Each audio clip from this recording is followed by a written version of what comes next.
નમસ્કાર મિત્રો, જન સાહસ ન્યૂઝમાં આપ સૌનું હાર્દિક સ્વાગત છે। નમસ્કાર મિત્રો, હું સામાજિક કાર્યકર્તા કાનજીભાઈ મારું સિહોર તરફથી આપ સૌ ખેડૂત ભાઈઓ અને બહેનોને એક મહત્વપૂર્ણ માહિતી આપવા માંગુ છું। કાનજીભાઈ મારું ગામ સિહોર, જિલ્લો ભાવનગર।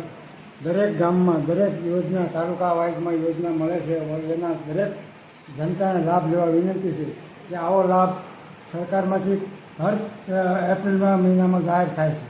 દરેક ખેડૂત હોય કે મજૂરી હોય કે સરકારી યોજનાનો લાભ લેવામાં આવે છે। તેમાં સરકાર તરફથી જે ડોક્યુમેન્ટ દેવામાં આવે છે તે એના ડોક્યુમેન્ટ આધાર કાર્ડ, રેશન કાર્ડ, બેંકની ચોપડી એ ફરજિયાત જોશે। કોઈ એમ કહે છે કે આ બેંકમાં ફ્રોડ કરવામાં આવે છે કે નથી થતી। સરકારી યોજનામાં કોઈ જાતનો ફ્રોડ થતો નથી।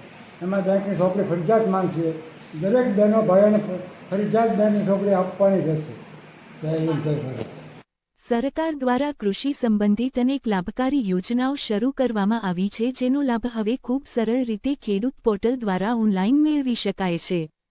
ખાસ કરીને એપ્રિલ મહિનામાં આ યોજનાઓ માટે અરજી કરવાની ઉત્તમ તક છે। મારા તમામ ખેડૂત ભાઈઓ અને બહેનોને મારી વિનંતી છે કે સમયસર ખેડૂત પોર્ટલ પર જઈને પોતાની અરજી ભરો અને સરકારની યોજનાઓનો સંપૂર્ણ લાભ લો। આપનો એક નાનો પ્રયાસ તમારા ખેતીના વિકાસમાં મોટો ફેરફાર લાવી શકે છે। જો તમને કોઈ માર્ગદર્શનની જરૂર હોય તો નજીકના સેવા કેન્દ્રનો સંપર્ક કરો અથવા જાણકાર વ્યક્તિની મદદ લો। ચાલો મળીને આગળ વધીએ અને કૃષિ ક્ષેત્રમાં પ્રગતિ કરીએ। ધન્યવાદ। રિપોર્ટર કાનજીભાઈ મારું।